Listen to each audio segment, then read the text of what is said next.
Hi there! Today I'm gonna show you how to use Powerbank mode in Makita DMR202 speaker. Let's get started. So, firstly we have to plug our USB cable into our USB port in our speaker.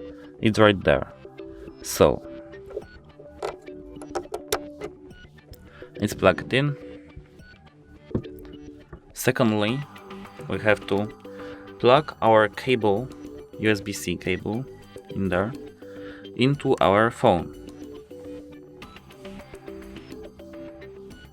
And as you can see, it's charging now. That's everything. Leave a comment, like and subscribe for more these types of videos. Goodbye.